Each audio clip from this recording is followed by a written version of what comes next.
Kamusta kaibigan? Malamang pamilyar ka sa cryptocurrency. At isa sa mga sikat na trading platform ay ang Binance.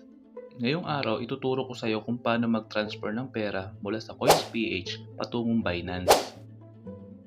Pero bago yun kaibigan, namimigay pala kami ng Gcash giveaway dito. Mangyari lang na mag-subscribe ka at magsabi ka kung bakit ikaw ang dapat manalo dito sa ating Gcash giveaway.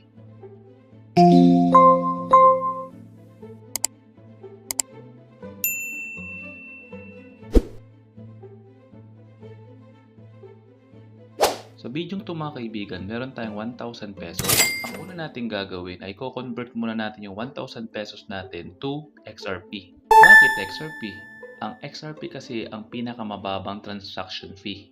Ang gagawin natin kaibigan ay ko-convert natin yung ating Philippine peso to XRP. Pagkatapos nito, magkakaroon tayo ng XRP.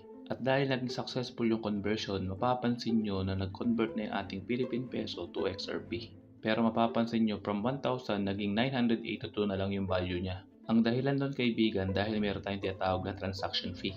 Ngayon meron tayong 36.33 na XRP na ang gagawin natin ay ipapasa natin mula sa CoinsPH patungong Binance. Press mo lang kaibigan yung transfer XRP. Sunod yan lalabas itong form na to na kung saan nakalagay ay send XRP. Select mo yung network. Ang isa-select natin ay Ripple. Ang Ripple kasi ang gumawa ng XRP.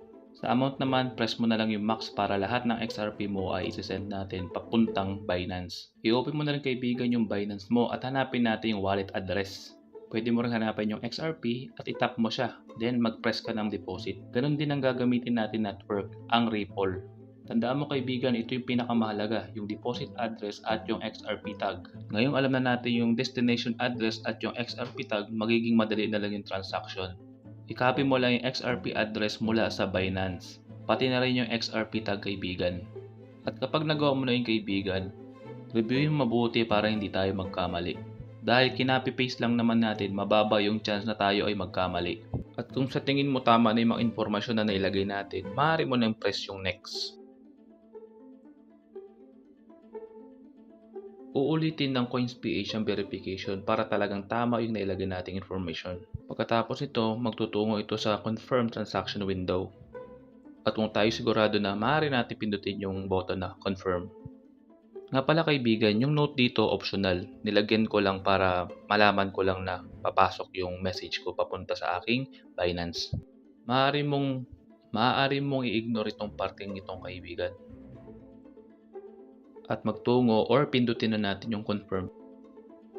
Pagkatapos natin pindutin yung confirm button, send ulit ang CoinsPH ng authentication code sa ating phone number.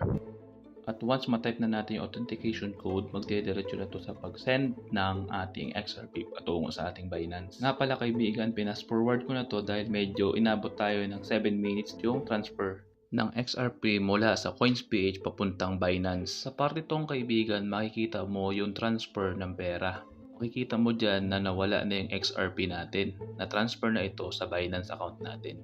Sunod naman, i-verify natin kung yung ating XRP ay pumasok sa Binance. Pero bago ang lahat, tinitignan ko muna yung aking transaction history. At pagkatapos ito, nag-switch ako agad ng window para ma-verify ko kung pumasok talaga yung pera sa aking Binance. At yun nga mga kaibigan, naging successful yung ating transaction. At kung may bago ka natutunan dito sa ating channel, please like, share, and subscribe na lang kayo. Malaking tulong to sa aking channel para mag-grow pa. Hanggang sa muli kaibigan, paalam.